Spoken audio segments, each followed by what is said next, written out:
안녕하세요. 예, 이그잼 경영 아카데미에서 회계 원리를 강의하게 된 김원종 회계사입니다. 만나서 반갑고요. 일단 회계 원리가 무엇인지에 대해서 간단하게 오리엔테이션하고 시작하도록 하겠습니다. 자, 일단 제 소개를 잠깐만 드리자면 저는 공인회계사 김원종이고요.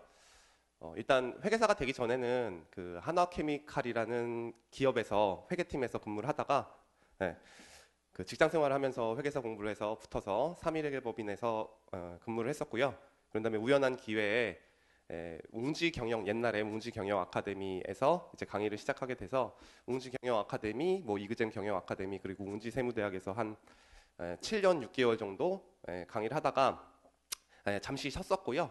지금은 이제 개인 사무소를 운영하고 있습니다. 제가 이제 개인 사무소를 운영하다 보니까 지금 개업한 지 한 6개월 정도 됐는데 여러분들이 이제 세무사 일하실 때 어떤 형식으로 하셔야 되는지 도움을 줄 수도 있을 거예요. 어쨌든 뭐 제가 여러 가지 일들을 했었는데 세무사의 직업이 삶의 질은 괜찮다고 볼 수 있습니다. 강의도 오래 했고 지금 한 10년 정도 됐으니까 여러분들 강의에 대해서는 전혀 걱정하지 않으셔도 돼요. 자, 일단 간단하게 회계 원리의 과목에 대해서 설명을 드리면 여러분들이 이제 대부분 다 공인회계사나 세무사 준비를 하시는 분이 많을 거고 이그잼 경영 아카데미는 세무사 전문 학원이기 때문에 세무사를 공부하실 때 제일 처음에 이제 접하게 되는 과목이 회계라는 과목인데 사실 이제 과목은 회계 원리, 중급 회계, 고급 회계, 원가 관리 회계 등등이 있습니다. 근데 실제 시험에 나오는 분야는 요 중급 회계, 고급 회계, 원가 관리 회계에서 시험에 출제가 돼요. 근데 여러분들이 수학 공부를 하잖아요. 고등학교 때 수학 공부를 하면 수학 공부를 그냥 무조건 책을 보고 할 수가 없죠. 그것에 대한 여러 가지 기초 내용을 배워야 돼요. 여러분들 구구단을 못 외우면서 곱셈, 뺄셈, 뭐 적분 이런 걸 할 수가 없잖아요. 그래서 이 회계원리라는 과목은 시험에 실제 출제가 되지 않습니다. 그래서 중급 회계, 고급 회계, 원가 관리 회계를 공부하기 위한 구구단이라고 생각하시면 돼요. 기초 과목이다. 그런데 이 기초 과목이 왜 중요하냐에 대해서 여러분들한테 간단하게 설명을 드릴게요. 제가 이제 옛날에 세무사나 회계사 준비하는 사람들 수험 기간에 보면요, 대부분 다 열심히 공부한 학생이 한 3년 정도에 붙어요. 근데 여러분들은 처음에 공부를 할 때는 나는 한 1년 6개월 만에, 1년은 조금 붙기 힘들고요. 1년 6개월 만에 붙겠다는 생각으로 지금 오신 거잖아요. 그리고 실제로 5년 6개월 정도 걸리는 수험생도 있어요. 그래서 이 수험생의 통계를 내보면 이렇게 정규분포처럼 수험생의 도수분포가 있습니다. 그러면 여러분들이 지금 이 부분에 빨리 붙기 위해서 공부를 하는 거잖아요. 근데 이 빨리 붙기 위해서 공부를 할 때 여러분들이 항상 효율적으로 공부를 해야 돼요. 그래서 이 중급회계나 고급회계 원가관리회계를 공부할 때 사실 이 중급회계는요, 한 개 기업의 일반적인 회계 처리를 말하는 거고요. 이제 고급 회계는 두 개 기업의 특수한 회계 처리를 말하는 거예요. 그래서 예를 들면 한 기업이 다른 기업과 합병을 할 때 또는 한 기업이 다른 기업에 주식을 취득했을 때 어떻게 회계 처리하는지를 배우는데 시험에는 실제 이 중급 회계와 고급 회계 그리고 원가 관리 회계에서 시험에 출제가 됩니다. 근데 이 중급 회계를 바로 공부할 수가 없어요. 회계 원리의 내용을 모르면 이 중급 회계의 공부를 할 수가 없습니다. 그리고 이 회계 원리가 중급 회계 내용의 한 50%를 커버하고 있어요. 그럼 여러분들이 빨리 붙기 위해서는 이 중급 회계나 원가 관리 회계 책을 3회독 정도는 해야 되는데 회계 원리 때 100%를 이해하고 있으면 중급 회계 책이 빨리 읽히는 거고 한 50%는 알고 들어가는 거예요. 근데 회계 원리를 한 20%만 알고 들어간다면 중급 회계 내용은 10% 알고 나머지 90%를 공부해야 되니까 첫 번째 공부할 때 한 30%밖에 이해를 못하니까 강의를 또 듣고 또 듣고 또 듣고 그러면서 수험 기간이 계속적으로 늘어나게 됩니다. 그래서 여러분들이 수험 기간을 줄이기 위해서 가장 필요한 과목이 회계 원리라고 생각하시면 돼요. 그래서 이 회계 원리는 이 중급 회계 내용의 한 50%를 커버하고 있다고 생각하시면 되고 그 다음에 세무사나 회계사 시험에서 가장 중요한 과목은 회계와 세법입니다. 그래서 이 중급 회계를 배우고 나서 이제 세법을 배울 텐데 이제 중급 회계와 세법은 그 목적이 다르기 때문에 내용이 다르긴 다르지만 거의 유사해요. 그래서 공부를 따로따로 외우면 시간이 많이 걸립니다. 근데 중급 회계를 잘 알게 되면 세법과 중급 회계의 차이점만 공부하면 세법의 공부 시간이 확 줄어요. 그러면 여러분들이 공부를 하실 때 중급회계 공부 시간을 줄이려면 회계 원리를 열심히 공부하면 되고 세법의 공부 시간을 줄이려면 중급회계를 열심히 해야 되니까 결국은 회계 원리가 여러분들 수험 기간을 줄이는데 가장 중요한 과목이다라고 생각하시면 돼요. 그래서 이제 보통 회계 원리, 중급회계, 고급회계는 기업의 회계 처리를 얘기하는 거거든요. 그래서 이것을 뭐라고 하냐면 재무회계라고 하고, 그다음에 이제 제조기업의 회계 처리는 좀 특수한 분야이기 때문에 다른 분이 가르칩니다. 그래서 그건 원가 관리 회계라고 합니다. 그래서 여러분들이 뭐 강영태 회계사님 강의를 참조하시면 될 것 같아요. 그래서 저는 이렇게 설명을 드릴 거고, 그래서 이제 회계 원리는 중급회계 공부를 위한 기초 과목이다. 그렇게 생각하시면 됩니다. 그다음에 교재는 잠깐 설명드리면 그 IFRS 회계 원리 5판이고요. 이거는 웅지 출판사에서 나오는 건데 5판입니다. 제가 이 책으로 강의를 제일 많이 했기 때문에 이제 편해서 하는 거예요. 시중에 있는 어떤 책을 보셔도 뭐 합격하는데 지장이 없고요. 그다음에 간단하게 공부 방법 잠깐 설명드릴게요. 여러분들 일단 고시를 일찍 붙기 위해서 여러분들이 공부하는 거니까 가장 중요한 건 성실한 겁니다. 그래서 결석은 절대 하지 마시고 대학교 수업에서 저도 대학에서 수업을 되게 많이 했었는데 대학에서 일주일 동안 3학점짜리 수업을 할 때 그 정도 분량과 학원에서 하루 4시간 분량이 거의 유사합니다. 그러니까 하루 4시간 분량과 대학교의 2주 분량이 거의 유사합니다. 그래서 결석을 하지 않으셔야 되고요. 회계와는 서로 연결되는 과목이기 때문에 하루 정도 이제 수업에 불참하시면 뒤에 수업을 들을 수가 없어요. 그래서 결석 절대 하지 마시고요. 그다음에 이제 사회과학을 공부할 때 여러분들이 대부분 다 공부를 열심히 해서 좋은 대학에 가고 자격증 시험에 합격하려면 예습을 하고 수업을 듣고 복습을 하는 이런 플로우로 공부를 했다. 다들 그렇게 얘기하죠. 그런데 예습은 하지 마십시오. 왜 그러냐면 사회과학이라는 게 여러분들이 처음 대하는 과목이기 때문에 여러분들이 읽어도 처음에는 무슨 말인지를 잘 모릅니다. 그래서 여러분들이 처음에 읽어보시면 딴 나라 얘기처럼 느껴집니다. 그래서 뭐 러시아어처럼 느껴지고 여러분들이 안드로메다로 갈 수 있으니까 비효율적이에요. 그래서 수업을 듣고 되도록 빠르게 그날 복습하는 습관을 가지셔서 공부를 하셔야지 수험 기간을 줄일 수가 있습니다. 뭐 제가 항상 하는 얘기인데 여러분들 뭐 공부를 하실 때 뭐 동영상 강의를 듣든 수업을 듣든 뭐 월화 수목 금 토 일이 있어요. 하루 정도는 쉬시고요. 고시생도 쉬어야 돼요. 한 100일 남았을 때부터 일요일 날 공부하시면 되고 하루 정도는 쉬어야 되고 이제 보통 공인회계사 수험은 시험 강의는 전부 다 4시간씩 이렇게 구성이 됩니다. 그래서 월요일 날 4시간 수업이 있었고 화요일 날 4시간 수업이 있었고 수요일 날 4시간 수업을 듣는다. 뭐 동영상을 듣든 다 마찬가지예요. 근데 월요일 날 수업 들은 내용을요. 만약에 화요일 날 복습을 하게 되면 여러분들이 자고 일어나면 모든 것을 까먹게 됩니다. 인간은 망각의 동물이기 때문이죠. 그래서 화요일 날 복습을 하면 8시간이 걸려요. 근데 뭐 회계 원리는 여러분들 1회독만 하면 중급회계 듣는데 무리가 없지만 중급회계 같은 책은 보통 한 3회독 정도를 해야지 합격 가능성이 있거든요. 그러면 요 8시간을 공부한 다음에 두 번째 공부 시간은 좀 줄겠죠. 내가 아는 게 많으니까. 그러니까 4시간 공부하고 세 번째 공부할 때는 또 아는 게 많으니까 2시간 공부해요. 그러면 이렇게 공부한 사람은 14시간을 공부하는데 수업을 들은 다음에 바로 복습을 하게 되면요. 복습 시간이 4시간으로 확 줄어요. 왜 그러냐면 내가 바로 수업을 들었기 때문에. 그런 다음에 2회독 할 때는 2시간 걸리고요. 그 다음에 3회독 할 때는 1시간 걸리고. 그런데 똑같이 열심히 산 사람인데 이 사람이 훨씬 더 효율적으로 살죠. 저는 효율적으로 수험 공부를 하는 것을 상당히 권합니다. 그래서 여러분들 제 과목뿐만이 아니라 앞으로 어떤 과목을 듣더라도 그날 배운 거 그날 복습하는 습관을 가지시기 바랍니다. 그 다음에 일단 회계원리 시간에 이제 계산기를 준비하셔야 되는데 왜냐하면 세무사나 회계사 시험은 계산기가 필요한 시험이에요.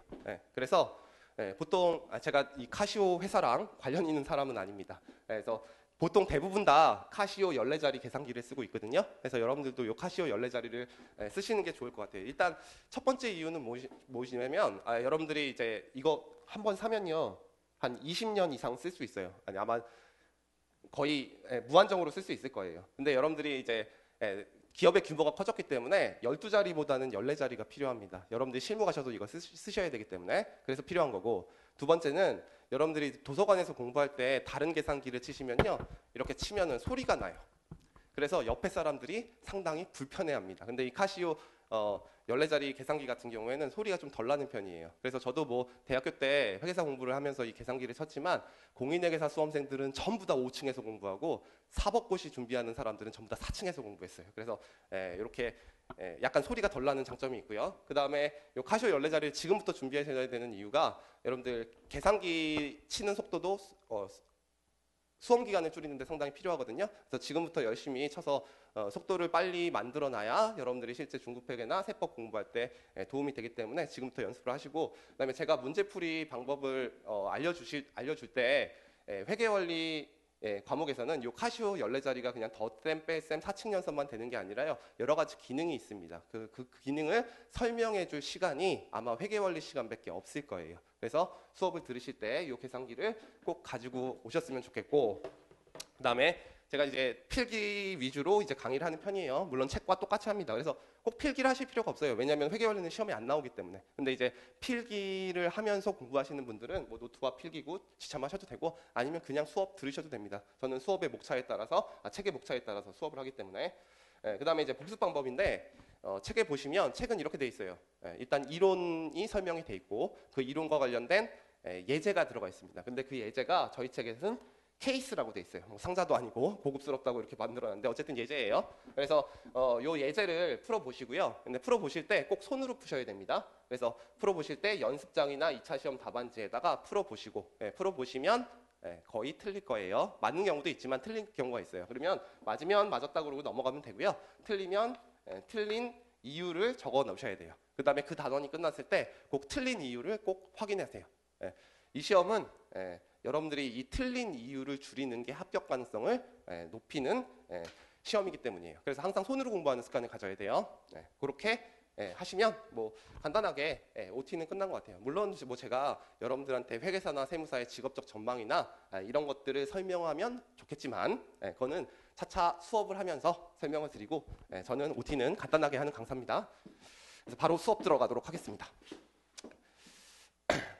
여러분들이 이제 제가 아까 말씀드렸지만 세무사나 회계사 공부하실 때 평균 수험 기간이 3년에서 3년 6개월 정도라고 이제 보통 통계가 나와 있거든요. 그러니까 실제로 5, 6년에 붙는 학생들도 상당히 많고요. 제가 아는 학생 중에 7년 만에 붙는 학생들도 되게 많습니다.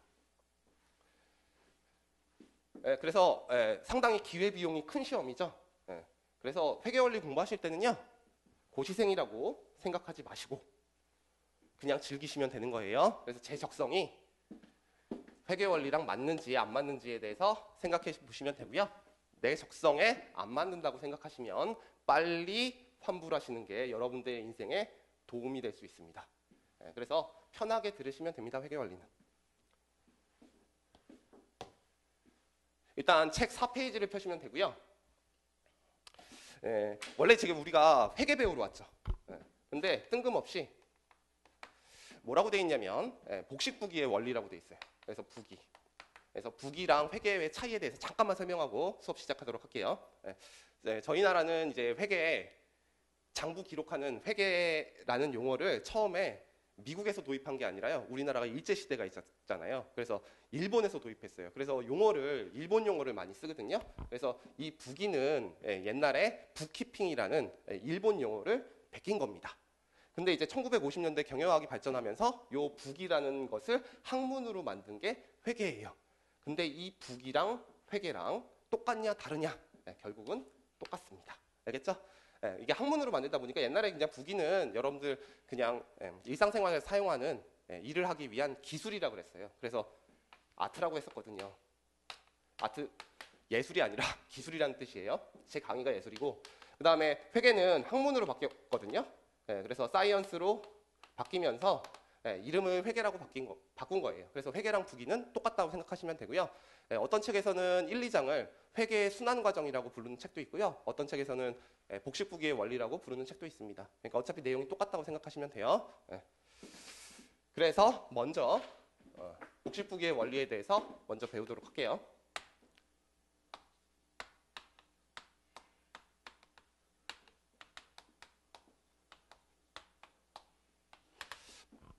1절을 보시면요. 뜬금없이 거창하게 얘기가 나옵니다. 기업 경영과 부기라고. 여러분들이 기업을 경영한다고 하면 가장 중요한 문제는 내가 1년 동안 돈을 얼마나 벌었는지에 대한 의사결정도 해야 되고 그것을 기억을 해야 됩니다. 근데 인간은 망각의 동물이기 때문에 장부에 기록하지 않으면 기억을 할 수가 없죠. 그렇죠? 근데 이제 기업 경영이라고 하면 너무 거창하니까 그냥 제가 회계사 생활을 그만두고 치킨집을 열었다고 하고 개인 사무소를 개인 사업을 한다고 생각하고 치킨집을 운영했을 때 어떻게 장부에 기록한다 이렇게 예를 들어서 논의를 전개하도록 할게요.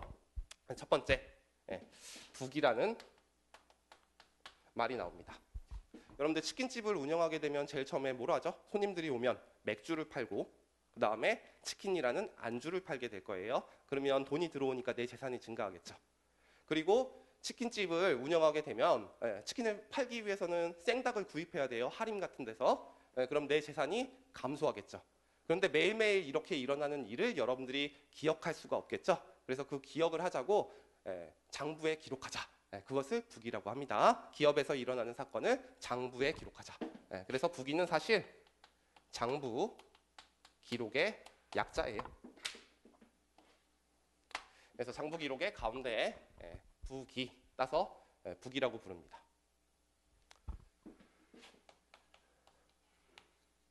그럼 북이의 정의가 뭔데? 말씀드리면 제가 아까도 말씀드렸지만 치킨집을 운영하다 보면 맥주하고 치킨을 팔게 되면 내 재산이 증가하죠. 그리고 치킨이나 그러니까 생닭이나 맥주를 구입하게 되면 제 재산이 감소합니다. 그래서 재산의 증가와 감소, 변화를 기록하는 방법이에요. 근데 기록을 할 때 그냥 기록하면 돼요? 아니면 일정한 원리에 대해서 일정한 원리로 기록해야 돼요? 일정한 원리로 기록해야겠죠? 그래서 체계적으로 기록하는 방법을 말합니다. 그래서 북이는 뭔데? 인간은 망각의 동물이기 때문에 기업을 경영하면서 재산의 증감 변화를 체계적으로 기록하는 방법입니다. 그러면 여러분들이 제일 궁금한 게 기록을 한다는 건 알겠어요. 근데 이 체계적으로 기록한다는 말이 무슨 뜻이냐? 그게 제일 궁금하겠죠? 그래서 이 체계적으로 기록한다는 말은 그냥 기록하는 게 아니라 일정한 원리에 의해서 기록한다. 그렇게 생각하시면 됩니다. 그럼 이 일정한 원리가 뭔데? 그게 복식 부기의 원리겠죠. 결국 여러분들이 아시겠는데 지금 설명드릴 수는 없고요. 이제 수업을 들으면서 뒤에서 공개하도록 하겠습니다. 그러면 북이 왜 하는데? 왜 하는지가 궁금하죠? 그래서 북이의 목적에 대해서 설명을 드릴게요. 여러분들이 계속 지금 처음 회계학을 접하는 분들께 기업 얘기를 하면 상당히 힘들기 때문에 간단한 예를 한번 들어볼게요. 여러분들이 그냥 내가 치킨집을 운영하는데 결혼을 하기 위해서는 여자를 만나야겠죠. 그럼 소개팅을 한다고 한번 생각해 볼게요. 그럼 여러분들 소개팅을 할 때 뭐가 제일 중요합니까? 라고 물어보면 여러분들은 뭐 얼굴이 제일 중요하고 키가 제일 중요하다 그렇게 말씀드릴 수도 있겠지만 이게 나이가 들면서 우리도 먹고 살아야 하기 때문에 가장 먼저 여자분들이 물어보는 게 그럴 수도 있어요. 그 남자 연봉이 얼마고 재산이 얼만데 궁금하겠죠? 그럼 마찬가지예요. 여러분들이 기업에 투자한다고 하면 그 기업이 1년 동안 얼마 버는지 그리고 그 기업에 지금 돈은 얼마 있는지 그게 제일 궁금할 거예요. 그래서 여러분들이 북이를 하는 목적은 뭐냐면 장부를 기록해서 여러분들이 일정 기간 동안에 얼마를 버는지가 궁금하기 때문이에요. 쉬운 말로 하면 개인이라고 하면 연봉이겠죠. 그것을 우리가 어려운 말로 학문적인 용어로 뭐라고 하냐면 경영성과라고 합니다. 그래서 북이를 하는 목적은 일정 기간 동안에 기업이 얼마를 버는지 궁금하기 때문에 두 번째 그 결과로 기말이나 기초에 12월 30일이나 1월 1일 날 돈이 얼마 있는지를 알기 위해서 그래서 재산 상태를 파악하기 위해서 그래서 북이를 하는 목적은 일정 기간 동안의 경영성과를 알기 위해서 두 번째는 그 재산 상태를 알기 위해서 딱 와닿지가 않죠. 그래서 간단하게 제가 치킨집 한다 그랬으니까 예를 한번 들어볼게요. 제가 X1년 초에 치킨집을 하려면 보증금도 내야 되고 그 다음에 치킨도 구입해야 되고 일단 자본을 투입해야 됩니다. 그렇죠? 그래서 제 재산이 1억만큼 있어서 몰빵을 쳐서 치킨집을 운영하기로 했어요. 그래서 X1년 초 제 재산은 1억이었습니다. 그런 다음에 제가 1년 동안 X1년 1월 1일부터 12월 31일까지 장사를 열심히 했어요. 그러면 여러분들이 이제 치킨을 팔고 맥주를 팔면 그날 돈을 벌게 될 겁니다. 그렇죠? 그래서 여러분들이 그냥 그날 돈을 버는 것을 뭐 수입이라고 하기도 하고 그냥 여러분들 일상생활에서 수익이라고 하기도 합니다. 그래서 회계학에서는 수익이라는 용어를 쓰기 때문에 수익이 1년 동안에 2억이 발생을 했다고 가정을 해볼게요. 근데 여러분들 매출액이 그러니까 수익이 2억이라고 해서 여러분들이 다 2억 가져가는 건 아니죠? 왜냐하면 종업원들 급여도 줘야 되고 임차료도 줘야 되고 이자도 내야 되고 여러 가지 지출들이 발생합니다. 회계학에서 이러한 지출들을 뭐라고 하냐면 비용이라고 해요. 비용. 그래서 1년 동안 비용이 1억만큼 발생을 했습니다. 자, 그러면 내가 1년 동안 순수하게 번 돈이 얼마죠? 1억이죠? 요 1억을 보통 이익이라고 합니다. 여러분들 이익 많이 들어봤죠?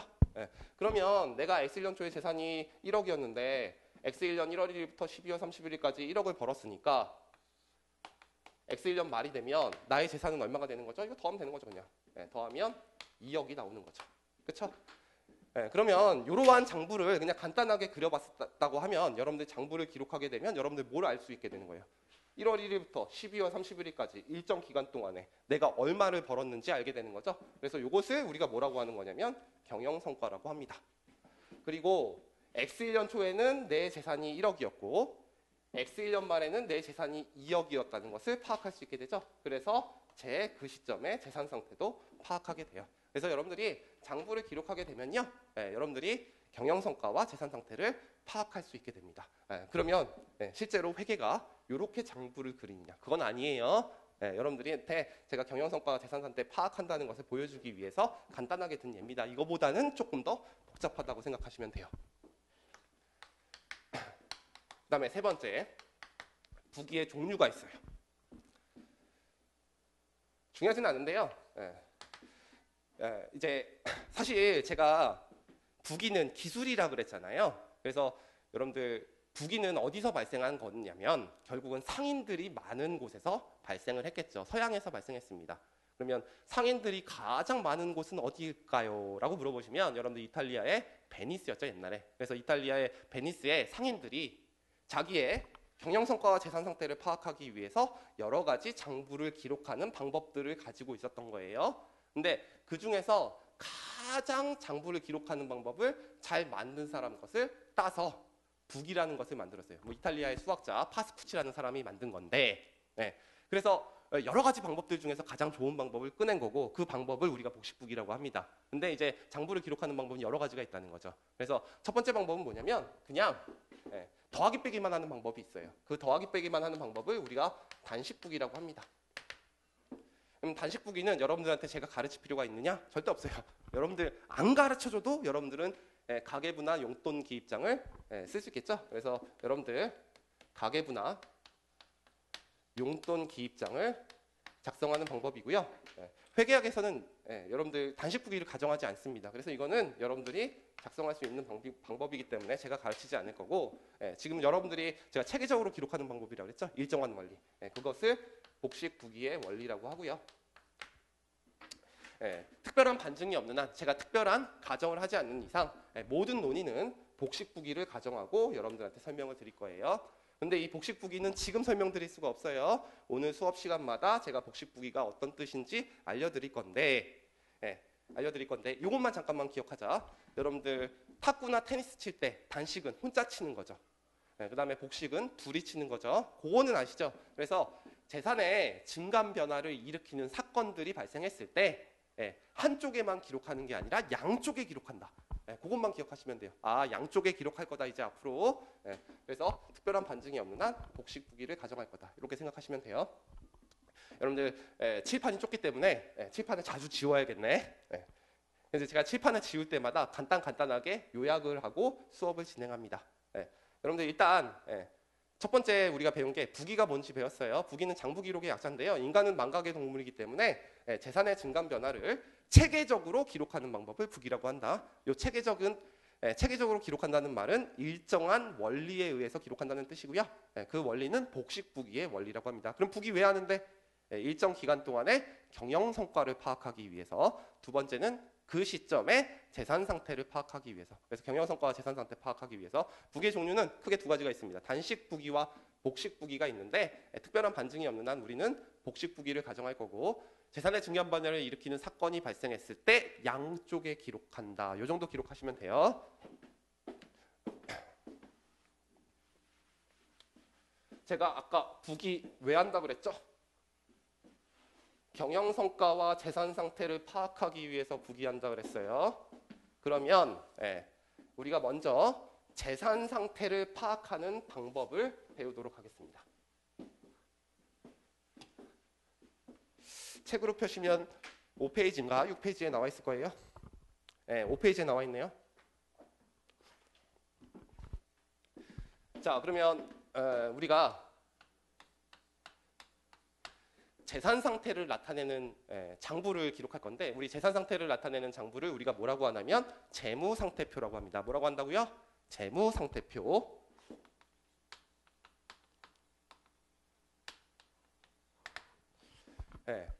근데 이게 용어가 좀 바뀌었거든요. 옛날에 2011년 이전까지는요, 한국은 한국 기업회계 기준이라는 게 있었습니다. 그리고 미국은 미국 기업회계 기준이 있었고, 유럽은 유럽 기업회계 기준이 따로 있었어요. 일본도 따로 있었고. 근데 이제 국제적으로 회계 기준을 통합하는 활동들이 발생했기 때문에 지금 이 회계원리책 보시면 IFRS 회계원리 5판이라고 돼 있죠. 그래서 국제회계 기준이 발생했어요. 그래서 국제회계 기준이 발생하면서 이 재무상태표라고 용어를 썼는데, 옛날에는 우리가 뭐라고 썼었냐면 대차 대조표라고 했었어요. 그래서 뜻이 똑같아요. 재무상태표나 대차대조표. 근데 이 대차대조표를 영어로 뭐라고 하냐면 밸런스 시트라고 해요. 그래서 모든 강사들이요, 아니면 교수님도, 학교의 교수님들도 재무상태표를 설명하실 때 BS라는 약자를 많이 쓸 겁니다. 저도 팔이 아프기 때문에 여러분들 앞으로 재무상태표는 BS라는 약자를 쓸 거다. 그렇게 생각하시면 돼요. 그래서 이 재무상태표 부기의 목적 중에서 뭐 파악하기 위한 거라 그랬어요? 경영성과예요, 재산상태예요? 재산상태입니다. 그래서 재산상태를 나타내는 표를 우리가 재무상태표라고 합니다. 그럼 어떻게 파악할 건데? 그냥 설명드리면 여러분들이 힘드니까 제가 이제 아까 치킨집 한다 그랬죠? 그래서 치킨집을 한 2년 정도 운영을 해가지고 돈을 많이 번 거예요. 그럼 이제 돈을 많이 벌면 가장 먼저 해야 될 일이 뭐죠? 한국에서 집값이 계속 오르고 있기 때문에 부동산을 구입해야 됩니다. 그래서 제가 집을 하나 구입한 거예요. 근데 2013년도에 비해서 지금 2018년인가요? 나이만 계속 들어가네요. 어쨌든 집값이 무지하게 올랐습니다. 그래서 서울의 평균 집값이 6억이래요. 저는 강의를 시작할 때 평균 집값 5억이었는데, 근데 5억으로 할게요. 그래서 5억이에요. 제가 돈 많죠. 근데 사람의 말은 잘 들어봐야 되며, 제가 이제 한 13년 정도 직장 생활을 했는데 13년 동안 5억을 모았을까요? 못 모았을까요? 그렇게 모으기가 쉽지 않다는 거죠. 물론 저는 모았습니다. 저는 이제 회계사 하면서 돈을 많이 번 편에 속하기 때문에. 근데 이제 일상적으로 사는 사람들이, 직장인들이 이 5억 모은다는 게 쉽지가 않단 말이에요. 금수저가 아닌 이상. 그러면 집을 살 때 다 뭘 합니까? 은행에서 이제 대출을 받아요. 그럼 얼마 정도 대출을 받냐면 2억 정도 대출을 받았다고 한번 가정을 해볼게요. 은행 대출 2억. 그리고 내가 열심히 모은 내 돈 3억을 가지고 이제 집을 구입한 거예요. 그래서 이걸 이제 장부에 기록해야 되는 거예요. 내 재산 상태를 파악하기 위해서요. 그렇죠? 그때 여러분들 제 재산은 얼마입니까? 5억이라고 볼 수 있죠. 제가 총 가지고 있는 거는 5억이라고 볼 수 있어요. 그래서 이 5억을 우리가 회계학에서 뭐라고 하냐면 총 재산이라고 합니다. 총 재산.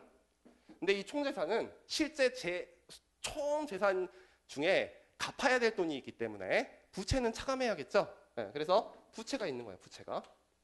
은행에서 꾼 돈을 여러분들이 부채라고 부르는 것 정도는 알죠? 회계 원리에서 가장 중요한 것은 용어에 익숙해지는 거예요. 그래서 부채가 2억 정도 있다고 가정을 하는 거죠.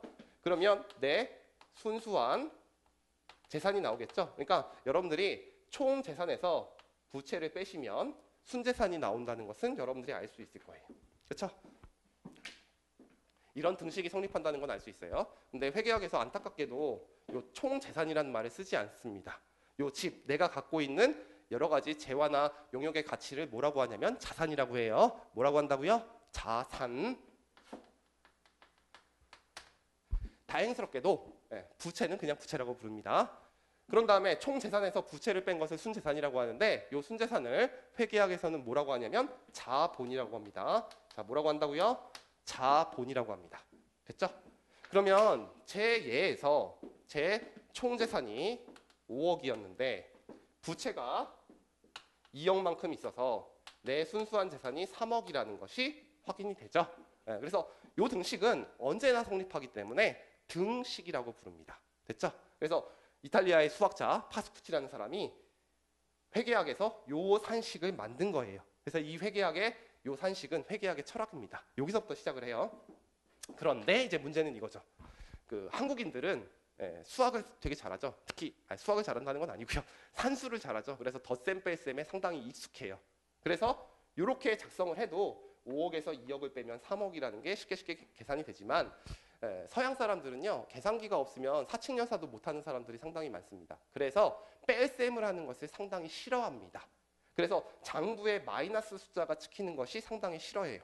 그럼 어떻게 하면 될까요? 마이너스를 오른쪽으로 보내면 되죠. 이걸 이항이라고 하죠, 수학에서. 그래서 자산을 왼쪽에 놔두고 부채를 오른쪽으로 옮겨버리면 자산은 부채 플러스 자본이라는 등식이 하나 만들어져요. 어디서 발생하는지는 알겠죠? 그리고 내 자산은 아까 집 5억이었고 은행에서 대출받은 거 2억이었고 내 돈은 3억이었으니까 언제나 왼쪽과 오른쪽이 성립함을 알 수 있게 됩니다. 언제나 성립하는 거죠. 그래서 요 등식을 우리가 무엇이라고 하냐면 회계학의 철학이라고 하고요. 재무 상태표 등식이라고 합니다. 뭐라고 한다고요? 재무상태표 등식. 자, 1교시에 배우는 것 중에서 가장 중요한 부분이 재무상태표 등식입니다. 아시겠죠? 그래서 이 재무상태표 등식은 여러분들이 암기를 하셔야 돼요. 왜냐하면 만든 사람이 약속을 한 거기 때문에 이것이 무슨 논리가 있는 건 아니에요. 그래서 암기를 하시면 되고 여러분들이 이 재무상태표 등식을 공부하실 때 꼭 아셔야 되는 거 제가 두 가지만 설명드릴게요. 자산은 부채 플러스 자본이다. 자산은 왼쪽에 쓴다. 부채와 자본은 오른쪽에 쓴다. 다시 자산은 부채 플러스 자본이다. 자산은 왼쪽에 쓴다. 부채와 자본은 오른쪽에 쓴다. 이게 가장 중요하다고 생각하시면 됩니다. 됐죠? 그러면 여러분들 제가 뭐라 그랬어요? 재산 상태를 파악하는 표를 재무상태표라고 했어요. 그러면 재무상태표가 어떻게 그릴 건데? 재무상태표 등식에 의해서 그릴 거다. 이렇게 기억하시면 돼요. 자산은 부채 플러스 자본이다. 그래서 여러분들이 한번 그려보겠습니다. 책 5페이지 펴시면 되고요. 자, 5페이지에 맨 마지막 정도에 보면요. 얘가 하나 나와 있어요. 홍길동. 자, 홍길동이라는 사람의 X1년 12월 31일 시점에 재산을 조사한 결과가 다음과 같다면 뭐가 있죠? 현금 2천만 원이 있습니다. 여러분들 현금은 내 총재산을 구성하죠. 현금이 뭔지는 다 아실 거예요. 용어를 모르는 것만 설명드릴게요. 자, 예금이 1억만큼 있습니다. 예금도 내 총재산을 구성하죠. 자산이에요. 그리고 호부호영도 못하는 홍길동이 주식에도 투자했네요. 그래서 8천만 원만큼 주식에 투자한 게 있습니다. 이것도 내 재산이죠. 그리고 친구에게 빌려준 대여금이 1억만큼 있습니다. 여러분들 대여금은 조금 용어를 아셔야겠죠. 모르시는 분도 있기 때문에. 그래서 타인에게 돈을 빌려주고 발생한 채권을 대여금이라고 합니다. 다시 타인에게 돈을 빌려주고 발생한 채권을 대여금이라고 합니다. 이것도 내 총재산을 구성하는 거고. 부동산 투자도 했네요. 토지가 3억만큼 있고요. 건물도 2억만큼 있습니다. 여기까지가 이제 제 총재산을 구성하는 거죠. 그리고 항상 여러분들 레버리지 투자를 안 하시는 분들이 없기 때문에 부채도 있네요. 은행에서 대출받은 차입금이 2억만큼 있습니다. 여러분들 뭐 차입금이 뭔지는 대부분 다 아실 거예요. 타인에게 돈을 빌려서 발생한 채무를 차입금이라고 합니다. 타인에게 돈을 빌려서 발생한 채무. 그래서 2억만큼 있어요. 그래서 이걸 가지고 재무상태표를 한번 그려보겠습니다. 일단 재무상태표를 그리실 때 재무상태표라고 써야 돼요. 근데 저는 팔이 아프기 때문에 약자 못 쓴다 그랬죠? 밸런스 시트 BS라고 쓴다고 했어요. 자, 그다음에 이 BS는 일단 양쪽에 기록하기로 했기 때문에 큰 T자를 그립니다. 됐죠? 그런 다음에 제가 왼쪽에 뭘 쓰기로 했죠? 자산이라는 걸 쓰기로 했어요. 그 다음에 두 번째 오른쪽에 부채와 자본이라는 걸 쓰기로 했습니다. 이렇게 일단 표시를 하는 거예요. 큰 T자를 그려놓고. 그 다음에 이 가운데서는 그냥 여러분들 등호라고 생각하시면 돼요. 넘어갈 때는 마이너스가 되는 거겠죠. 이항되니까. 자, 여러분들 한번 질문해 볼게요. 여러분들이 용돈을 10만 원 받았는데 여자친구랑 데이트해가지고 3만 원만큼 밥을 먹었어요. 그러면 여러분들 용돈은 얼마 남아있죠? 7만 원 남아있죠. 그러면 매일매일 여러분들의 재산은 변합니까? 변하지 않습니다. 여러분들이 지출하는 것만큼 재산은 변동되죠. 그러면 이렇게만 딱 그려놓으면 여러분들이 재산이 오늘자 재산인지 내일자 재산인지를 모르겠죠? 그래서 재산 상태는 일정 시점의 재산 상태를 나타내는 표기 때문에 항상 오른쪽에 일정 시점을 기입해야 돼요. 그래서 X1년 12월 31일 맞죠? 그래서 특정 시점을 기록해야 됩니다.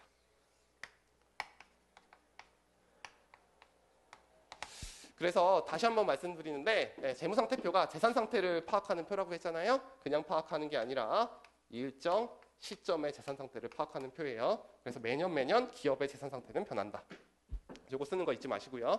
두 번째 아까 누구라 그랬어요? 여러분들이 제일 많이 아는 호부용도 못하는 홍길동이라고 했죠. 그래서 누구의 재산상태인지 지금 모르잖아요. 그래서 홍길동이라고 왼쪽에다 써줘야 됩니다. 그런데 실제로 개인이 이 재무상태표를 작성하는 일은 없죠. 저도 뭐 기업 가계부를 작성하지 않습니다. 저도 회계사지만 아무것도 몰라요 지금. 와이프가 다 알고 있고. 그래서 실제 실무에서는 기업 명칭을 사용하시면 됩니다. 그래서 기업 명칭 쓰시는 거 잊지 마시고. 근데 여러분들이 이제 회계사나 세무사 공부할 때는요, 이 오른쪽에 특정 시점 쓰고 왼쪽에 기업 명칭 쓰는 거 절대 중요하지 않습니다. 시험에 안 나와요 이런 거. 그런데 여러분들이 학교에서 회계원리 과목을 수강할 때는요, 재무상태표 포괄손익계산서 작성하라 그럴 때 요거 빠뜨리면은 1점씩 갑점당한다는 거 잊지 마시고. 그래서 학교에서 A+ 받으려면 여러분들 요거 쓰는 거 잊지 마세요. 그런 다음에 이제 자산의 구성 항목을 각각 쓰는 거예요. 자산은 아까 총재산이라고 했죠. 아까 홍길동 뭐 있다 그랬어요? 현금 있다 그랬죠. 현금 2천만 원이죠. 2천만 원 있다 그랬어요. 그 다음에 현금은 이자가 발생 안 하니까 은행에다 예금도 했네요. 예금이 1억만큼 있다 그랬어요. 그쵸? 그 다음에 주식에 얼마만큼 투자했다 그랬냐면 8천만큼 투자했다 그랬습니다. 여러분들 아까 뭐라 그랬죠? 타인에게 돈을 빌려주고 발생한 채권을 뭐라 그랬죠? 대여금. 대여금도 내가 받을 돈이니까 내 총재산을 구성하겠죠? 그래서 대여금이 1억만큼 있었습니다. 그렇죠? 그 다음에 부동산 투자도 했죠. 토지, 건물에 합쳐서 5억만큼 투자했는데 토지가 3억이고 건물이 2억이라는 걸 알 수 있게 돼요. 그래서 내가 갖고 있는 총재산을 이렇게 써봤더니 왼쪽에 합계가 얼마라는 게 나와 있냐면 8억만큼 나와 있는 걸 알 수 있습니다. 그런 다음에 이제 부채는 딱 하나 있죠. 은행에서 돈을 꾼 거. 여러분들 타인에게 돈을 빌려서 발생한 채무를 뭐라 그랬어요? 차입금. 그래서 부채는 딱 하나 있었네요. 차입금 2억만큼이 있었어요. 됐죠? 자, 그러면 여러분들 자산의 합계가 8억이었고 부채가 2억이니까 자산에서 부채를 뺀 것만큼 자본을 구성한다 그랬고 이 자본을 순재산이라고 했죠. 그럼 내 순재산은 얼마가 되는 거예요? 6억이 되는 거죠. 그래서 오른쪽 합계를 구해보면 8억만큼 발생하는 것을 알 수 있게 되고 자산은 부채 플러스 자본이라는 재무상태표 등식이 성립함을 알 수 있게 됩니다. 됐죠? 이런 식으로 그리는 거예요. 회계학 어렵지 않죠? 이것을 회계학의 철학이라고 합니다. 됐죠? 그래서 이렇게 그려놓으면 홍길동의 재산 상태는 자산은 8억이고 부채는 2억이고 자본은 6억으로 구성되어 있고 재무상태표 등식이 성립함을 알 수 있고 자산의 구성 항목은 현금, 예금, 주식, 대여금, 토지, 건물로 구성되어 있음을 일목요연하게 알 수 있게 되는 겁니다. 그래서 이런 방식으로 재산 상태를 파악하게 돼요. 근데 여러분들한테 이제 말씀드릴 게 뭐냐면 이렇게 우리가 재무상태표를 그릴 때 자산 8억 있다. 그러면 여러분들이 그 구성 항목이 뭔지 모르잖아요. 그래서 실제로 그릴 때는 현금, 예금, 주식, 대여금, 토지, 건물, 차입금 이런 형식으로 그리게 돼요. 구체적인 내역별로. 이것을 무엇이라고 하냐면 계정 과목이라고 합니다. 그래서 여러분들이 이 계정 과목은요. 일일이 지금 자산은 현금, 예금, 대여금, 주식, 토지, 건물로 구성되어 있어요. 이렇게 짐승처럼 외우는 거 아니에요. 저와 수업을 듣게 되면 저절로 자산의 구성 항목이 무엇이고 부채가 구성 항목이 무엇인지 구별을 할 수 있게 되니까 천천히 수업을 들으면서 익숙해지면 되는 거예요. 지금 암기하려고 하지는 마시고요.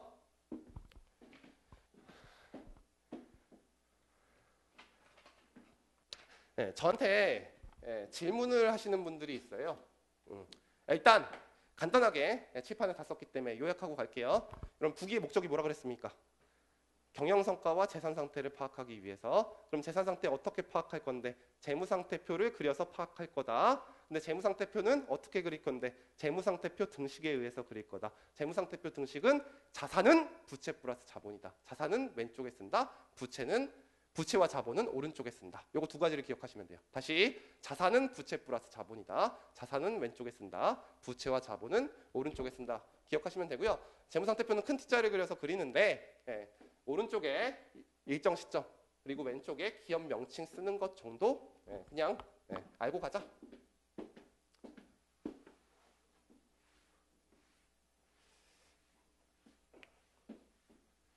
이제 저한테 이런 말씀을 질문하시는 분들이 상당히 많았어요. 옛날에 수업을 하다 보면. 왜 자산을 왼쪽에 씁니까? 대답을 할 수 없는 거죠. 여러분들 국민학교 때 제일 먼저 이제 배우는 게 국민학교 이거 얘기하면 안 되는데 초등학교죠. 죄송합니다. 나이가 많아가지고. 여러분들 그 덧셈뺄셈을 할 때 우리가 문제 풀 때 1 플러스 1 쓸 때 보통 우리는 답을 이쪽에 오른쪽에 2라고 쓰죠. 근데 처음 이 덧셈뺄셈을 만든 사람이 오른쪽에다가 1 플러스 1을 만들었다면 답을 여기다 썼을 수도 있어요. 그렇죠? 그래서 이거는 처음 회계학을 만든 사람의 약속이에요. 그래서 만약에 자산을 오른쪽에 쓰고 부채와 자본을 왼쪽에 썼다면 지금 회계학 책이 다 거꾸로 돼 있을 거예요. 알겠죠? 그래서 처음 만든 사람이 그렇게 만들었기 때문에 저는 어쩔 수 없는 거예요. 그래서 자산은 부채 플러스 자본이다. 재무상태표 등식은 그냥 암기사항이에요. 등식 항상 성립하는 식이다. 그렇게 생각하시면 돼요. 뭐 이것저것 갖다 붙이시는 분도 있는데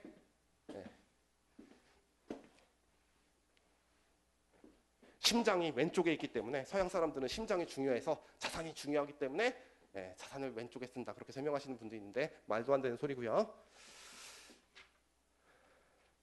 자, 그러면 우리가 연습을 한번 해볼게요.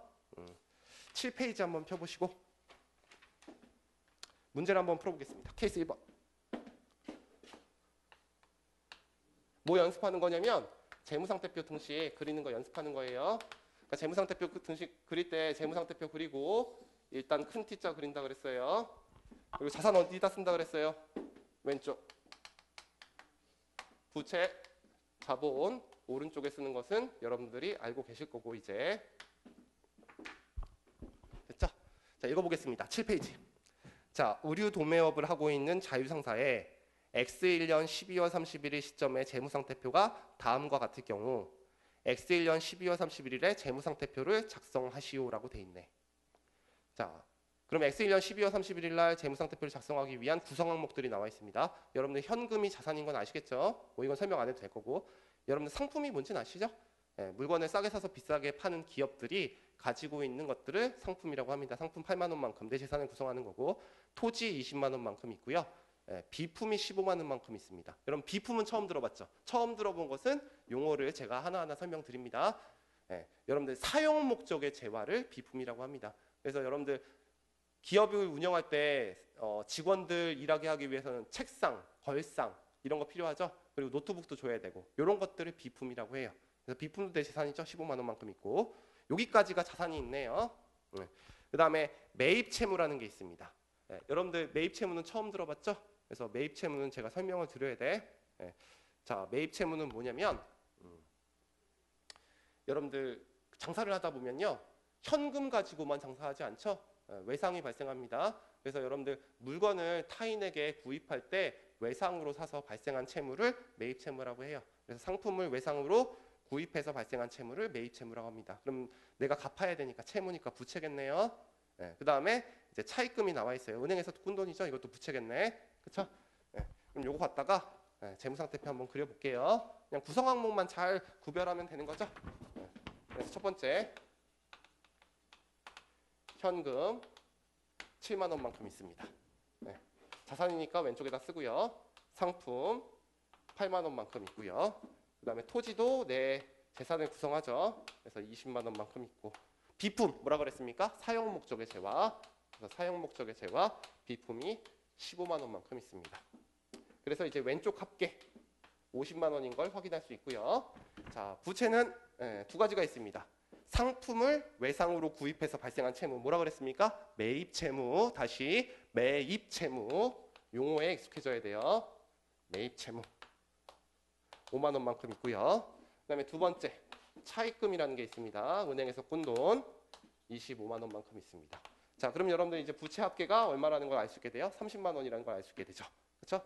그러면 자산이 50만 원인데 부채가 30만 원이기 때문에 내 순수한 재산 자본은 20만 원으로 구성됨을 알 수 있습니다.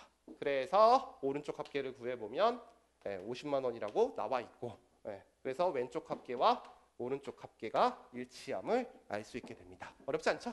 회계학 어렵지 않아요. 여러분들 이렇게 만약에 답안 작성을 하면 여러분들 학교에서 시험을 볼 때 어떻게 될까요? 10점 만점이면 8점밖에 안 줍니다. 아시겠죠? 뭐 제가 틀렸다고요? 환불하시던가. 자, 어쨌든 그래서 이게 특정 시점이기 때문에 X1년 12월 31일이잖아요. 그래서 X1년 12월 30일 적는 거 잊지 마시고요. 아까 어떤 회사라고 그랬죠? 자유상사라고 했습니다.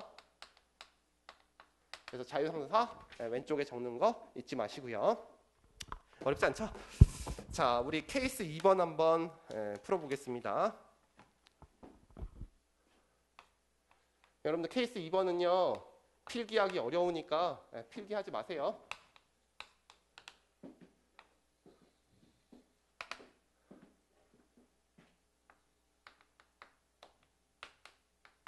아이고.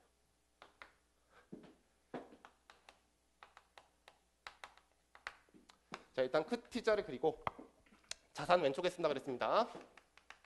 자산 왼쪽에 쓰고 부채와 자본으로 오른쪽에 쓰는 거예요. 그런 다음에 이제 나중에 여러분들 합계 그리는 건 아시겠죠? 합계를 이제 구해야 되는데 여러분들 여태까지 이 재무상태표 그리면 재무상태표 등식에 의해서 왼쪽 합계와 오른쪽 합계가 일치하는 것을 알 수 있게 됐죠? 그래서 이거 잊지 마시고 문제 한번 풀어보겠습니다. 자, 케이스 2번 자유상사의 각 영업일자별 재무상태표를 나타내시오라고 되어 있습니다. 그러니까 매일매일 지금 재무상태표를 그려야 돼요. 자, 2001년 12월 1일 날 현금 20만 원을 출자하여 개업하다고 돼 있어요. 여러분 장사 시작하려면 제 돈을 일단 기업한테 투입을 해야 됩니다. 그걸 뭐라고 하냐면 어려운 말로 출자라고 해요. 뭐라고 한다고요? 출자. 그러면 여러분들 기업 입장에서는 내 돈 20만 원이 들어갔으니까 현금이 20만 원 증가되겠죠. 현금은 뭐예요? 자산이죠. 그러니까 현금 20만 원이 증가된 거예요. 그리고 그 날짜는 12월 1일이고 그 다음에 여러분들 여태까지 그래도 자산이나 부채의 계정 과목은 몇 개 봤어요. 자본의 계정 과목은 한 번도 본 적이 없죠. 그래서 내가 장사를 시작하기 위해서 또는 기업을 활동을 시작하기 위해서 출자한 금액을 자본금이라고 합니다. 뭐라고 한다고요? 자본금. 출자한 금액을 자본금이라고 해요. 그럼 내 자본금이 얼마만큼 증가하는 거예요? 20만 원만큼 증가하는 거야. 됐죠? 그러면 왼쪽 합계 20만 원이고 오른쪽 합계 20만 원을 일치함을 알 수 있게 됩니다. 됐죠? 여러분들 이게 6가지 거래가 있거든요. 그럼 맨날 날짜가 바뀔 거예요. 여기다가 계속 이제 엎어 쓸 건데 엎어 쓸 때마다 왼쪽 합계와 오른쪽 합계는 항상 일치하겠죠. 제가 일치할 때마다 일치한다 그러면 여러분들이 지겨워서 모니터를 꺼버리기 때문에 앞으로는 안 할게요. 맨 마지막에만 일치하는지 확인해 볼게요. 자, 두 번째 날짜가 바뀝니다. 며칠로 바뀌는 거냐면 3일로 바뀝니다. 자, 비품 15만 원을 현금으로 매입한다고 돼 있어요. 일단 종업원들 일시켜야 되니까 채권상 산 거죠. 12월 3일 날. 자, 그럼 비품은 뭐라 그랬어요? 자산이라고 그랬죠? 그럼 비품 내 자산이 15만 원만큼 증가되는 것을 알 수 있습니다. 근데 뭘로 구입했어요? 현금으로 구입했죠? 그럼 현금으로 구입했으니까 내 현금이 15만 원만큼 감소하니까 현금이 5만 원으로 주는 건 알 수 있겠네요. 그러면 12월 3일자에도 자산은 부채 플러스 자본이라는 거 이쪽 20만 원, 이쪽 20만 원 일치함을 알 수 있게 되네요. 그 다음에 12월 5일 날 은행으로부터 25만 원을 차입했습니다. 그렇죠? 여러분들 은행에서 타인에게 돈을 빌려서 발생한 채무를 뭐라 그랬어요? 차입금. 그럼 내 차입금이 25만 원만큼 증가되겠네. 그럼 차입금은 부채죠. 그래서 차입금 25만 원이 증가됐습니다. 그러면 기업에 뭐가 들어와? 현금이 들어오죠. 그럼 현금이 들어오니까 5만 원에다가 25만 원 더하면 30만 원이 되는 걸 알 수 있게 되고 그럼 차변 합계 45만 원, 아니고 왼쪽 합계 45만 원, 오른쪽 합계 45만 원으로 일치함을 알 수 있게 됩니다. 언제나 일치하는 거예요. 자, 그 다음에 12일 볼게요. 토지 20만 원이 현금으로 매입했네요. 12일. 그럼 내 토지가 증가합니다. 토지는 자산이니까 토지 20만 원 증가시켜 주고요. 현금으로 구입했다고 돼 있죠? 그럼 현금이니까 20만 원만큼 빼면 10만 원이 나오네. 그럼 왼쪽 각계 45만 원, 오른쪽 각계 45만 원이니까 언제나 일치함을 알 수 있게 되고 12월 15일이네요. 상품을 5만 원만큼 외상으로 매입했네요. 외상으로 매입했어요. 그럼 상품이라는 내 자산이 자 5만 원만큼 증가되고요. 됐죠? 네, 여러분 상품을 외상으로 매입해서 발생한 채무를 뭐라 그랬습니다? 매입 채무라고 했죠? 여러분들이 오늘 배운 용어 중에서 가장 어려운 용어네. 매입 채무 5만 원. 그러면 왼쪽 각계 50만 원, 오른쪽 각계 50만 원 일치함을 알 수 있게 됩니다. 자, 12월 31일이에요. 상품 3만 원을 현금으로 매입했네요. 그러면 상품 3만 원만큼이니까 상품이 8만 원으로 증가될 거고 현금으로 매입했으니까 7만 원만큼으로 감소하겠네요. 됐죠? 그러면 오른쪽 합계 구해보면 50만 원 나오고 왼쪽 합계 구해보면 50만 원 나오고 맨 마지막 날짜니까 31일 써놓으면 일자별로 재무상태표를 계속해서 누적적으로 작성해도 12월 30일 날 재산 상태가 파악함을 알 수 있게 되고요. 자산은 부채 플러스 자본이라는 등식이 성립함을 알 수 있게 됩니다. 어렵지 않죠? 자, 여러분들 조금 신기하지 않으세요? 뭔가 본 숫자 같지 않습니까? 아니에요. 여러분들 케이스 1번과 케이스 2번에 답이 일치함을 알 수 있게 되죠. 그래서 여러분들이 재산 상태를 파악하는 방법이 두 가지가 있어요. 첫 번째는 뭐냐면 계속 장부 기록 안 하다가 12월 30일 날 내 재산이 뭔지를 일일이 다 씌워봐서 장부 기록해갖고 이렇게 파악하는 방법이 있고 1월 1일부터 12월 31일까지 매일매일 발생하는 거래들을 장부에다 기록해서 누적적으로 발생한 것을 기록하다 보면 맨 마지막 날 재산 상태가 파악하는 방법이 있어요. 알겠죠? 두 가지는 당연히 일치하겠죠. 그렇죠? 그럼 회계학에서는 요 1번 방법을 쓸까요? 2번 방법을 쓸까요? 2번 방법을 사용합니다. 그렇죠? 요 칠판에서는 그냥 문제 푼 거니까 여러분들한테 특별히 설명할 게 없네요.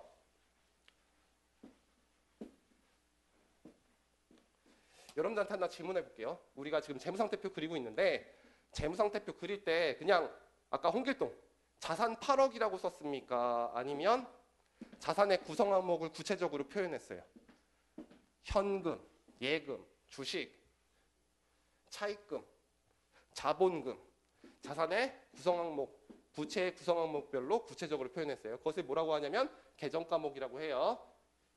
그렇죠? 근데 1교시 때 제가 계정 과목을 하나하나 여러분들이 모을 만한 용어들을 설명해 줬지만 여러분들이 헷갈릴 수 있기 때문에 조금 일상생활에서 쓰는 계정 과목과 회계학에서 쓰는 계정 과목이 조금 다른 것을 간단하게 마지막으로 설명하고 1교시를 마치도록 하겠습니다.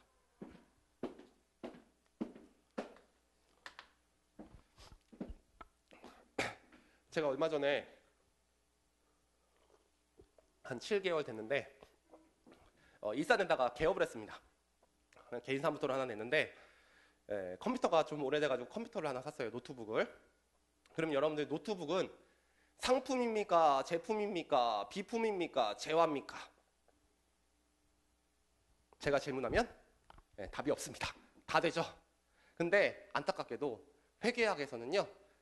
기업마다 노트북을 가지고 있을 때 명칭을 따로 쓰게 됩니다. 그래서 여러분들이 그 명칭들을 계정 과목들을 따로따로 구별을 좀 해야 돼요. 그래서 여러분들 일상생활에서 알고 있는 재화의 용어가 상품으로 기록될 때도 있고요. 제품으로 기록될 때도 있고요. 그 다음에 비품이라는 것으로 기록될 때도 있습니다. 됐죠? 그러면 이제 상품이나 제품은 뭐냐면 물건을 팔기 위해서 가지고 있는 거예요. 물건을 팔기 위해서. 근데 이제 물건을 팔 때 기업을 크게 두 가지로 분류를 할 수 있습니다. 하나는 뭐냐면 물건을 싸게 사서 비싸게 파는 기업. 다시 물건을 싸게 사서 비싸게 파는 기업. 이런 기업들을 뭐라고 하냐면 상기업이라고 해요. 물건을 구입해서 계속 팔기만 하는 거야. 자기는 만들지 않고. 그럼 대표적인 기업들이 뭐가 있을까요? 뭐 홈플러스, 이마트, 하이마트 이런 것들을 우리가 상기업이라고 하죠. 그래서 상기업이 판매 목적으로 보유한 재화를 상품이라고 합니다. 상품은 판매, 목적으로 구입한 재화를 상품이라고 해요. 가장 대표적으로는 이제 상기업이 가지고 있는 재화를 말합니다. 두 번째, 물건을 구입해서 파는 기업이 아니라 물건을 만들어서 공장을 갖고 있는 기업들이 있죠. 그래서 여러분들 노트북은 우리나라 기업 같은 경우에는 어디가 제일 잘 만들죠? LG전자랑 삼성전자가 제일 잘 만들죠? 그래서 판매 목적으로 제조한 재화를 우리가 제품이라고 합니다. 그러면 제품은 제조기업에서 만든 재화를 제품이라고 하겠네요. 가장 대표적인 기업은 LG전자나 그 다음에 삼성전자가 있을 거예요. 그 다음에 이제 비품은 뭐냐면 판매 목적이 아니라 여러분들은 이제 종업원 채용해야 되니까 종업원들 채용하면 요즘 다 컴퓨터가 일해주잖아요. 그럼 노트북 하나씩 다 사줘야 되잖아. 그럼 기업들이 노트북을 가지고 있어요. 그럼 그건 판매로 목적으로 갖고 있습니까? 사용 목적으로 갖고 있습니까? 사용 목적으로 갖고 있죠? 그래서 여러분들 아까 내가 사용 목적으로 보유한 재화를 우리가 비품이라고 해요. 됐죠? 그래서 회계학에서는요, 각각의 노트북을 갖고 있는 기업들이 내 재산 상태를 표시할 때 어떤 기업이냐에 따라서 표시 방법이 달라집니다. 그래서 상기업일 경우에는 상품, 제조기업일 경우에는 제품, 그 다음에 그냥 일반적인 기업에서 사용 목적으로 갖고 있는 건 비품이라고 해요. 제가 아까 노트북이라고 했죠? 간단하게 설명드리면 이제 노트북은 제일 처음에 뭘 해야 되냐면 제조를 해야 돼. 그럼 제조는 삼성전자나 LG전자 같은 데서 제조를 하겠죠. 근데 제가 이제 3일에게 범위 다닐 때 저는 삼성팀에 없었고요. LG팀에 있었어요. 그래서 LG 홍보해 주려고 LG전자가 제조를 하고요. 그 LG전자가 제조를 한 다음에 이것을 이제 판매를 합니다. 근데 판매를 할 때 최종 소비자한테 바로 팔 수도 있지만 보통 이제 판매 목적으로 이런 전자제품을 잘 파는 사람한테 먼저 팔죠. 도소매상. 그래서 그 도소매상을 하이마트가 라고 하면 하이마트한테 1차 판매를 합니다. 됐죠? 그리고 이 하이마트가 예를 들면 이제 지금 여기는 이그잼 경영 아카데미니까 이그잼 경영 아카데미라는 회사한테 최종 판매를 했다. 개인은 뭐 재무상태표를 만들 필요가 없기 때문에 기업이라고 가정을 하면 그러면 이 노트북을 만든 다음에 이 노트북을 LG전자가 보유한 상태예요. 그럼 노트북 팔 수 있으니까 내 재산을 구성하죠. 그때는 뭐라고 쓰는 거야? LG전자는 제조기업이니까 제품이라고 표시하는 거야. 그 다음에 하이마트는 요 노트북을 사서 싸게 사서 비싸게 파는 기업이죠. 상기업이니까 얘가 노트북을 갖고 있으면 뭐라고 써야 돼? 상품이라고 써야 되고요. 그 다음에 이그잼 경영이 이 상품을 구입해서 내가 사용하고 있다면 뭐라고 써야 되는 거예요? 비품이라고 써야 됩니다. 그래서 회계학에서는 같은 재화라도 용어를 장비하기 때문에 여러분들 그거 기억하셔야 되고 그 다음에 여러분들 우리가 이제 일상적으로 여러분들이 거래를 하게 되면 현금 거래를 하죠. 여러분들은 외상 거래를 잘 안 합니다. 근데 기업들은요 한 달치 받을 돈을 한꺼번에 계산하는 경우가 많기 때문에 외상 거래가 상당히 많아요.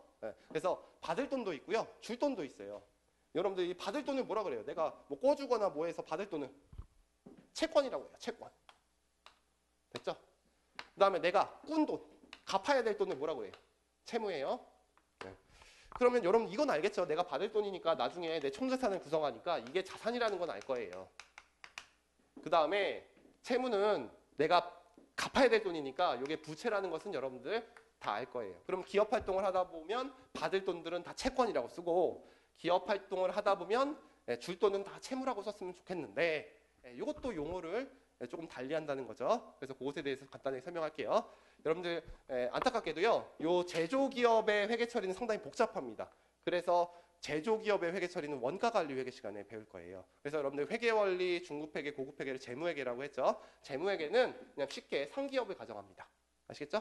그럼 여러분들 상품을 외상으로 판매를 했어?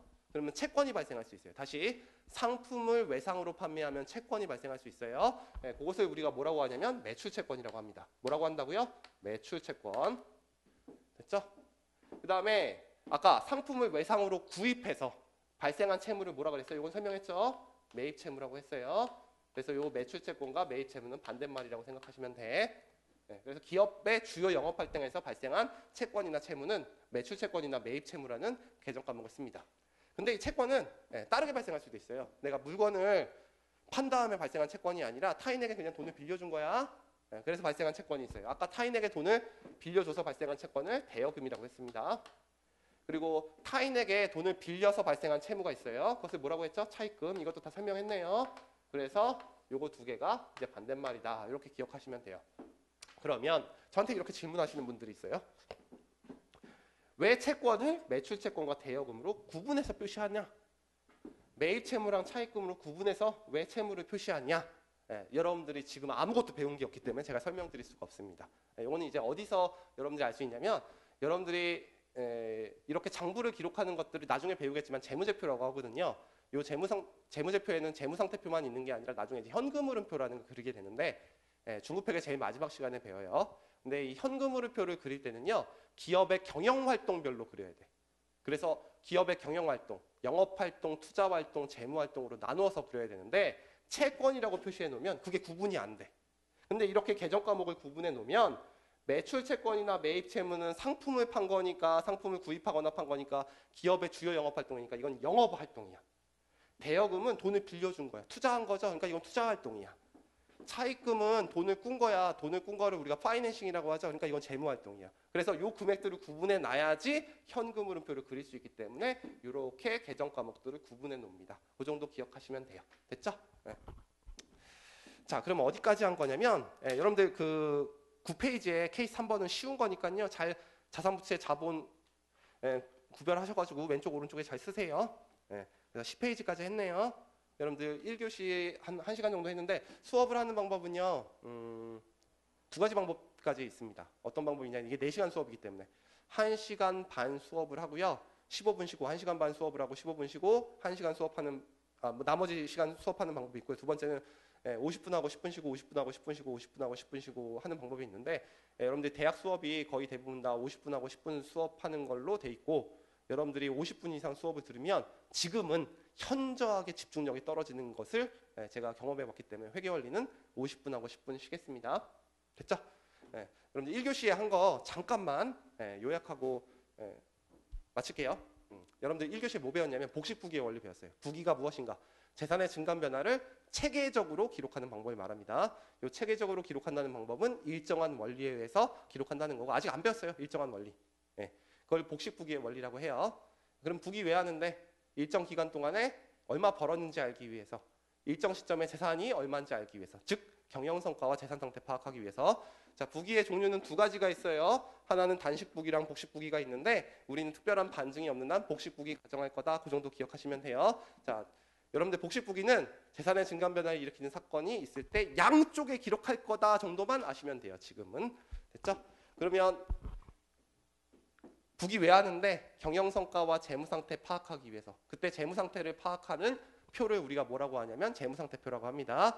일정 시점에 재무상태를 나타내는 표를 재무상태표라고 해요. 그럼 재무상태표 어떻게 그릴 건데? 재무상태표 등식에 의해서 이게 제일 중요해요. 알겠죠?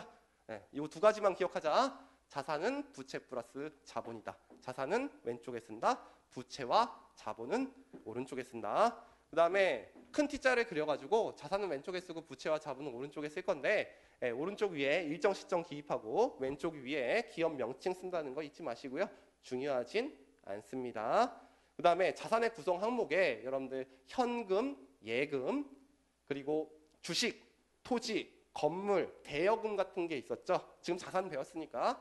그리고 부채에는 매입 채무와 차입금 있었고 자본에는 자본금. 그래서 총 7가지 계정 과목을 배웠는데 그냥 듣다 보면 저절로 외워지니까 짐승처럼 외우지 마시고 구분만 잘 하시면 됩니다. 자, 여러분들 회계학에서 일반적인 재화는요.